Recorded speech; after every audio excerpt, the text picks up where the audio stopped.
On line Husaini public school کے YouTube class میں آپ کا خوش آمدید۔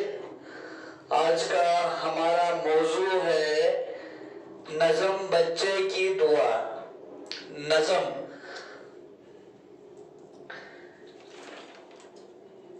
ہر موزون اور منظوم کلام کو نظم کہتے ہیں۔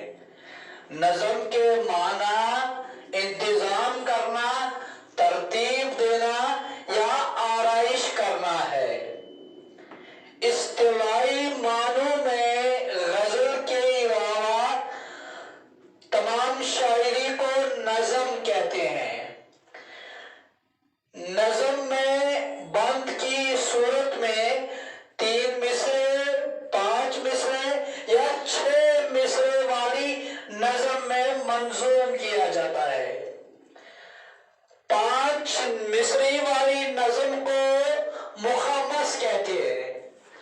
مخمس وہ نظم ہوتی ہے جس میں ہر بند میں 5 مصرے ہوتے ہیں اور ہر بند کا آخری مصرع پہلے بند کے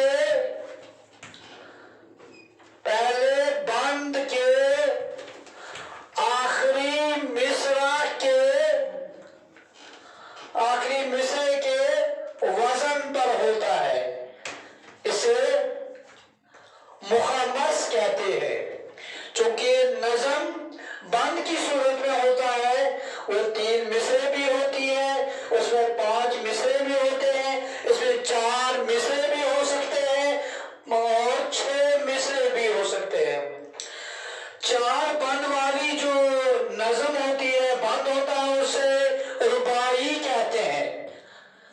اور 5 مصرے والی جو بند ہوتا ہے اسے مخمس کہتے ہیں۔ مخمس میں ضروری ہے کہ ہر بند کا آخری مصرع جو ہے وہ پہلے بند کے آخری مصرے کے وزن پہ ہوتا ہے۔ اور جو 6 مصرے والی نظم ہوتی ہے اسے مسدس کہتے ہیں۔ مسدس وہ نظم ہوتی ہے جس میں ہر بند میں 6 مصرے ہوں۔ لیکن فرق کیا ہے مخمس اور مسدس میں؟ اس میں 5 مصرے ہوتے ہیں جبکہ مسدس میں 6 مصرے ہوتے ہیں، جس کے پہلے 4 مصرے ایک قافیہ میں ہو اور آخر کے 2 مصرے دوسرے قافیہ میں ہو۔ امید کرتا ہوں بچے آپ سمجھ رہے ہوں گے کہ نظم اس منظوم کلام کو کہتے ہیں جس میں نظم جو ہے وہ 3 مصروں میں، 4 مصروں میں، 5 مصروں میں یا 6 مصروں میں منظوم کیا گیا ہو۔ اب جب ہم حیت کے اعتبار سے دیکھیں گے، حیت کے اعتبار سے نظم کی 4 قسمیں ہیں۔ حیت کے اعتبار سے نظم کی 4 قسمیں ہیں۔ پہلا جو ہے وہ پابند نظم ہے، دوسرا جو ہے وہ آزاد نظم ہے، اور تیسرا جو ہے نظم مورا ہے، اور چوتھی جو قسم ہے وہ نثری نظم ہے۔ حیت بناوٹ کو کہتے ہیں، یعنی بناوٹ کے لحاظ سے نظم کی 4 قسمیں ہیں۔ ایک پابند نظم ہے، آزاد نظم ہے، نظم مورا ہے، and the last one is نثری نظم۔ پابند نظم ایسی نظم کو کہتے ہیں جس میں مقررہ اصول کی پابندی کی گئی ہو۔ یہ مقررہ اصول کیا ہے؟ اس میں ردیف ہے، اس میں قافیہ ہے اور ساتھ میں بحر بھی ہے۔ ایک بحر ہے، بحر سمندر کو کہتے ہیں، اور بحر مینز شعر کا جو وزن ہوتا ہے اسے بحر کہتے ہیں۔ یعنی پابند نظم میں ان مقررہ اصولوں کی پابندی ہوتی ہے، جبکہ آزاد نظم میں ان مقررہ اصولوں کی پابندی نہیں ہوتی ہے اور اس کے مصرے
نہ تو ردیف کی پابندی، نہ قافیہ اور نہ ہی بہار کی پابندی ہوتی ہے، بلکہ اس میں انسان نثر کی شکل میں اپنا منظوم کلام لکھ سکتا ہے۔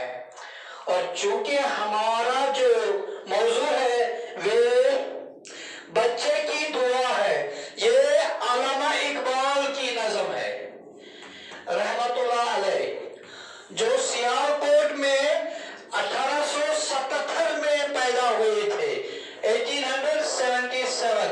اور اس مشرق شاعر جو ہے علامہ اقبال، اس کے متعلق عام طور سے یہ لیا جاتا ہے کہ اس کی پیدائش جو ہے لاہور میں ہوئی تھی، جو بالکل غلط ہے۔ اصل میں ان کی پیدائش سیالکوٹ میں ہوئی تھی اور ان کی یوم وفات جو ہے وہ لاہور میں ہوئی تھی 1898 میں شاید۔ یہاں پہ ڈاؤٹ ہے، یہ ڈاؤٹ انشاءاللہ میں کل دور کرنے کی کوشش کروں گا اگلے ویڈیو میں۔ تو آج کا جو ٹاپک ہے وہ نظم بچے کی دعا ہے۔ اس میں پہلا شعر جو ہے وہ آپ سن لیجئے گا۔ لب پہ آتی ہے دعا بن کے تمنا میری، زندگی شمع کی صورت ہو خدایا میری۔ کمپلیٹ دعا کرتے ہیں علامہ اقبال اس نظم میں، کمپلیٹ دعا کرتے ہیں۔ کیا دعا کرتے ہیں اللہ سے کہ اے اللہ میری دعا کیا ہے، میرے ہونٹوں پہ یہ دعا ہے، یہ آرزو ہے کہ میری زندگی جو ہے شمع کی طرح روشن بناؤ۔ یعنی اگرچہ شمع خود اندھیرا ہوتا ہے، اس کے تلے اندھیرا ہوتا ہے، لیکن اپنے سراؤنڈنگز کو وہ روشن کر جاتا ہے۔ ٹھیک اسی طرح میں بھی اپنی زندگی شمع کی طرح بننا چاہتا ہوں تاکہ مجھ سے اور لوگ فیض حاصل کر سکے۔ دور دنیا کا میرے دم سے اندھیرا ہو جائے، اندھیرا کا ضد روشنی ہے، اجالا ہے۔ اندھیرا کا ضد جو ہے وہ اجالا ہے، جیسے کہ قرآن میں واضح ہے، ہونا چاہیے تھا کیا من الظلمات الی النور، لیکن بدقسمتی کی بات ہے اب کیا ہوتا ہے من النور الی الظلمات، ہم نور سے نکل کر اندھیرے کی طرف جا رہے ہیں۔ جبکہ شاعر یہی دعا کرتا ہے کہ اللہ مجھے اس اندھیرے سے، کس اندھیرے سے؟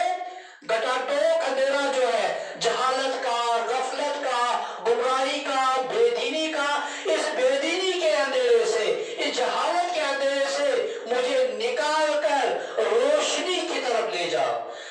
وہ دوسری بات ہے، آج مختلف سوشل میڈیا ہمارے سامنے ہے جس کی وجہ سے ہم من النور الی الظلمات، ہم روشنی کو چھوڑ کر ظلمات کی طرف جا رہے ہیں، اندھیرے کی طرف جا رہے ہیں۔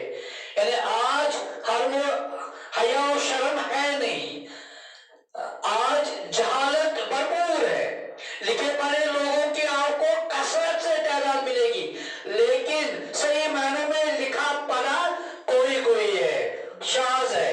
ایسا شاذ مینس کوئی ہے، یعنی انسان کے قول و فعل میں کبھی تضاد نہیں ہونا چاہیے، بلکہ قول و فعل جو ہے وہ ایک ہونا چاہیے۔ جی اگر میں دوسرا شعر پڑھ رہا تھا، دور دنیا کا میرے دم سے اندھیرا ہو جائے، ہر جگہ میرے چمکنے سے اجالا ہو جائے۔ مطلب یہی ایسا شعر جس میں دو متضاد الفاظ استعمال کیے جاتے ہیں کسی شعر میں یا کسی مصرع میں، اسے صنعت تضاد کہتے ہیں۔ دو تین قسم کی صنعت ہے، ایک صنعت تضاد ہے، ایک صنعت تلمیہ ہے۔ صنعت تضاد یعنی ایسی صنعت جس میں کسی شعر کے مصرع میں دو متضاد الفاظ استعمال کیے جائیں، ایسی صنعت کو صنعت تضاد کہتے ہیں، صنعت تضاد۔ اور اگر کسی شعر کے مصرع میں یا شعر میں کسی شخص کی طرف، تاریخ مقام کی طرف اشارہ کیا گیا ہو، ایسی صنعت کو صنعت تعلمیہ کہتے ہیں۔ تو یہاں پہ صنعت تضاد استعمال ہوا دوسرے شعر میں، دور دنیا کا میرے دم سے اندھیرا ہو جائے، اندھیرا اور اجالا، جو کہ پہلے بھی میں نے لکھا کہ اندھیرا کا ضد اجالا ہے، یہاں پہ میں نے ایسی صنعت جس میں شعر کے کسی مصرے میں یا شعر میں دو متضاد الفاظ استعمال کیے ہوں. تو مطلب یہی ہے، مفہوم یہی ہے اس شعر کا کہ اللہ میرے دھم سے، میری طاقت سے، میری قوت سے دنیا کا جو اندھیرا میں نے ڈیفائن کیا، اندھیرا سے مراد جہالت ہے، گمراہی ہے، بے دینی ہے، بے حیائی ہے، بے شرمی ہے، تو یہ دور ہو جائے اور میری وجہ سے، میری طاقت سے ہر جگہ میرے چمکنے سے اجالا ہو جائے. میرے اخلاق اتنے اچھے ہوں، میرے صفات اتنے اچھے ہوں، ان نیک صفات کی وجہ سے، ان اچھے صفات کی وجہ سے میری اس طاقت سے دنیا میں اجالا ہو جائے. یعنی یہ جہالت جو ہے وہ دور ہو جائے، یہ گمراہی جو ہے ختم ہو جائے، یہ بے دینی، بے حیائی جو ہے یہ ختم ہو جائے. تیسرا شعر ہے، ہو مرے دم سے یوں ہی میرے وطن کی زینت. یہ یہاں پہ مرے نہیں ہے، اگر آپ بک دیکھیں گے یہاں پہ میم رے مرے ہے، لیکن یہ اصل میں مرے نہیں ہے بلکہ میرے ہے. لیکن چونکہ شعر کو ہر چیز نظر میں رکھنا پڑتا ہے، یہاں پہ اگر یہ میرے لکھتا تو شعر کے وزن میں، شعر کے باہر میں فرق پڑتا، اس لیے اس نے میرے کے بجائے مرے یوز کیا ہے. دیکھیے میں سمجھاتا ہوں کہ میرے میں زبان کو دو بار اٹھانا پڑتا ہے، میرے، اور مرے میں زبان کو ایک بار اٹھانا پڑتا ہے، اس لیے باہر مکمل رہتا ہے. تو اس باہر کو مکمل رکھنے کے لیے شاعر کو اختیار ہے، وہ کہیں پہ کوئی لفظ، کسی لفظ کو حذف بھی کر سکتا ہے. حذف مینس کھانا، نہیں لینا. تو جہاں جیسے یہاں پہ میرے کے بجائے ورڈ مرے یوز ہوا، یہ اصل میں مرے ہو گئے کسی کا مرنا، بٹ یہاں پہ اصل میں یہ میرے ہے. چونکہ شعر کا باہر برقرار رکھنے کے لیے اس نے مرے کا استعمال کیا ہے. ہو مرے دم سے یوں ہی میرے وطن کی زینت. مرے سے مراد میرے ہی ہے، یا ہندی میں بھی الفاظ مرے ہے، مرے سے مراد میرا ہے.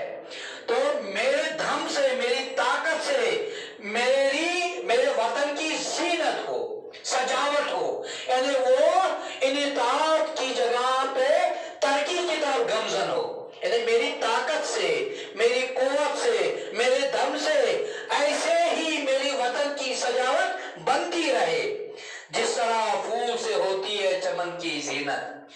پھول کا ذیل کانٹا ہے، اور جبکہ گل اس کا مترادف ہے، اور گل کا ضد خار ہے.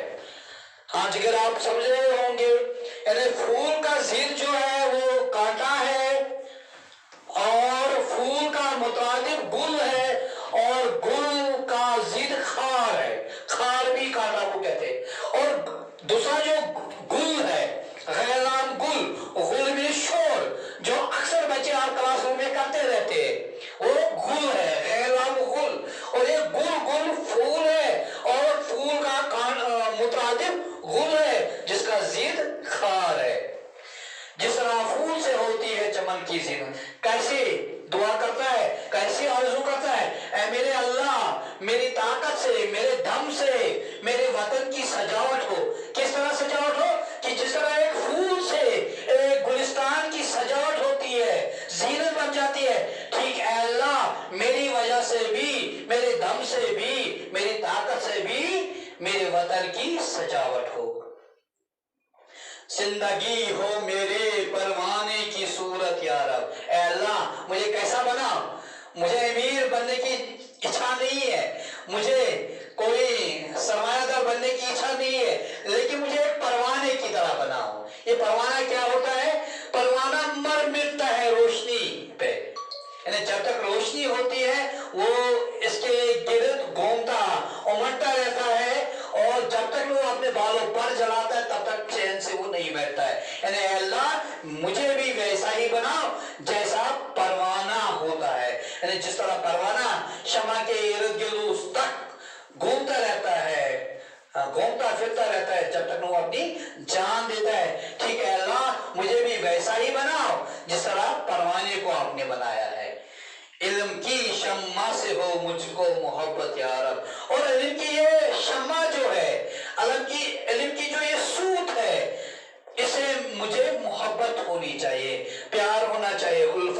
چاہیے. اور محبت کا ضد نفرت ہے، جبکہ محبت کا مترادف الفت ہے اور الفت کی ضد بھی نفرت ہی ہے. تو اے اللہ مجھے علم کے شمع سے ایسی ہی محبت ہونی چاہیے جس طرح پروانے کو دیا سے ہوتی ہے، چراغ سے ہوتی ہے. آخر میں نہیں، آخر سے پہلے ہم مرا کام غریبوں کی حمایت کرنا. ایک بار پھر میرے کے بجائے اس نے مرا یوز کیا. مرا جانتے ہیں کہ جو مرا ہوا ہو، مفعول ہے، مرا ہوا مفعول ہے، کیونکہ مصدر کی دو حالتیں ہیں. ایک کون سی حالت ہے؟ حالت فاعلی ہے، ایک حالت مفعولی ہے. حالت فاعلی میں کیا ہے؟ لکھنا. اگر لکھنا مصدر ہے تو لکھنے والا فاعلی حالت ہے، اور جبکہ لکھا ہوا مفعولی حالت ہے. یہ مصدر کی دو حالتیں ہیں. حالانکہ اگر دیکھیں گے تو یہ اس میں مشتق ہی ہے، بٹ حالت جو ہے ایک فاعلی حالت ہے، ایک مفعولی حالت ہے. لکھنا سے لکھنے والا، گرنے والا، دوڑنے والا، مرنے والا، کھانے والا، یہ فاعلی حالت ہے. جبکہ لکھا ہوا، مرا ہوا، دوڑا ہوا، سیا ہوا، یہ مفعولی حالت ہے. اور مرا کام غریبوں کی حمایت کرنا، درد مندوں سے، ضعیفوں سے محبت کرنا. اے اللہ میرا کام کیا ہونا چاہیے؟ غریبوں کی مدد کرنا. یعنی واقعی مومن کا جو ہاتھ ہوتا ہے وہ کام دینے والا ہاتھ ہوتا ہے، کام بنانے والا ہاتھ ہوتا ہے، کام سدھارنے والا ہاتھ ہوتا ہے. لیکن بدقسمتی کی بات ہے، مسلمان اسپیشلی آج کل کیا ہے، وہ کام دینے کے بجائے کام چھیننے والے ہاتھ ہوتے ہیں. کام سدھارنے والے ہاتھ کے بجائے کام بگاڑنے والے ہاتھ ہوتے ہیں. لیکن یہاں پہ یہ دعا کرتا ہے، ہو میرا کام غریبوں کی حمایت کرنا. اے اللہ میرا کام یہ ہونا چاہیے کہ میں غریبوں کی مدد کروں، غریبوں کی حمایت کروں، درد مندوں سے، ضعیفوں سے محبت کرنا. اور جو درد مند ہوں، کمزور ہوں، ضعیف ہوں، ناتوان ہوں، ان کی مدد کروں، ان سے محبت کروں. یہ میرا ذاتی اچھا ہے. میرے اللہ ہر برائی سے بچانا مجھ کو. یہاں پہ مسپرنٹ تھوڑا سا ہوا ہے، میرے اللہ برائی سے بچانا مجھ کو، اصل میں ہر برائی سے بچانا مجھ کو. اے اللہ آخر میں یہی دعا کرتا ہے، اے اللہ مجھے ہر برائی سے بچاؤ. برائی کیا ہے؟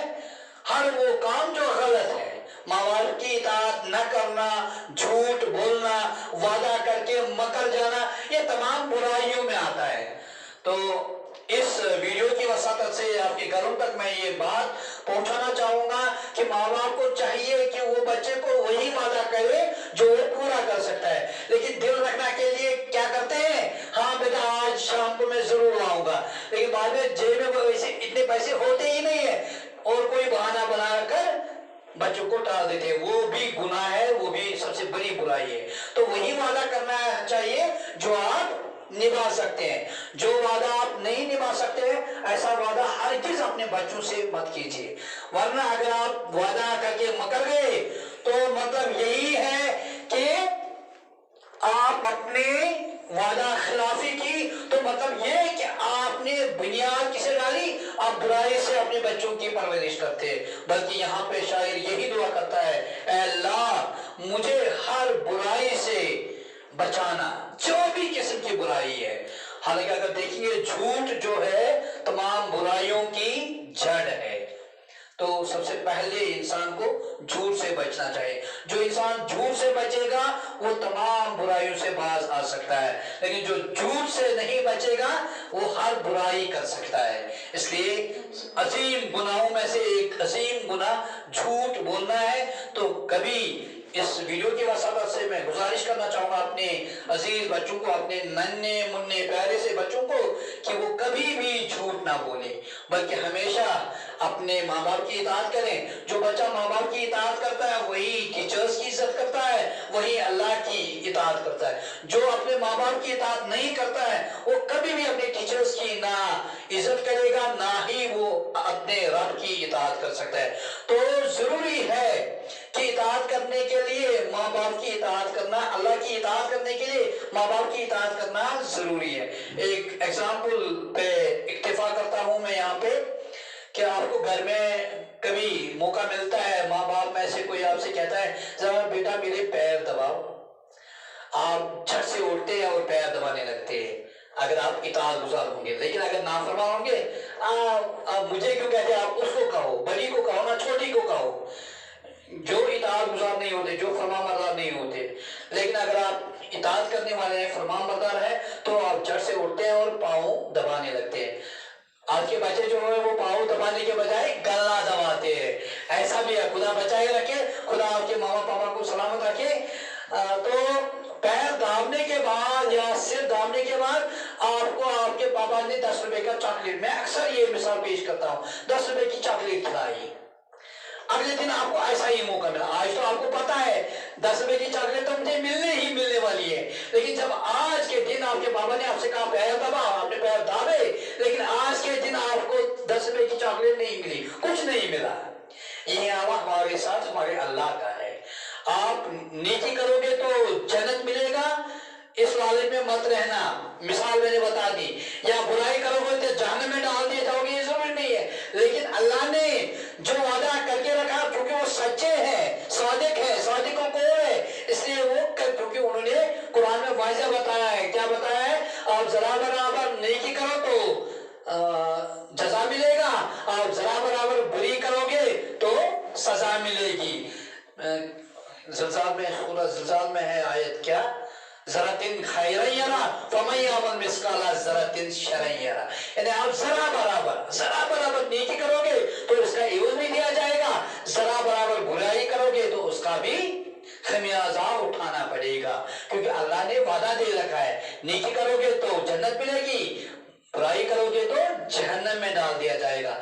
اگر اللہ نے نیکی کرنے کے بعد جنت دیا تو یہ اس کا رحم ہے، یہ اس کا کرم ہے، اور اگر برائی کرنے کے بعد جہنم میں ڈال دیا تو یہ اس کا کیا ہے، یہ ناانصافی نہیں ہے، ظلم نہیں ہے، بلکہ یہ اس کا عدل ہے، انصاف ہے۔ لہذا کوشش کرنی چاہیے، ہماری یہی آرزو رہنی چاہیے کہ ہم اپنے ماں باپ کی اطاعت کریں گے، جبھی آپ ماں باپ کی اطاعت کریں گے، جبھی اس صورت میں ہم اللہ کی بھی اطاعت کر سکتے ہیں، دوسرے بزرگ اور استادوں کی بھی عزت کر سکتے ہیں۔ میرے اللہ ہر برائی سے بچانا مجھ کو، ہم بھی، میں بھی، آپ بھی یہی دعا کر لو، اے اللہ ہم سب کو، اسپیشلی جو مسلمان طبقہ ہے، جو ضعیف کمزور ناتوان طبقہ ہے، اس سے ہر برائی سے نجات دے دو، نیک جو راہ ہو اس راہ پہ چلانا مجھ کو، اے اللہ جو نیک راستہ ہے، جو صحیح راستہ ہے، جس راستے پہ آپ نے جن لوگوں کو انعامات دیے تھے، اے اللہ مجھے اسی راہ پہ گامزن فرما، آمین رب العالمین۔ اور امید کرتا ہوں کہ آپ سب نے آج کا سبق جو ہے اچھی طرح سے سمجھ لیا ہوگا، اور اگر نہیں سمجھ لیا ہوگا تو کمنٹس میں ضرور مجھے بتاؤ گے سر یہاں پہ یہ پرابلم ہوئی تھی۔ فی امان اللہ، رب کے حوالے۔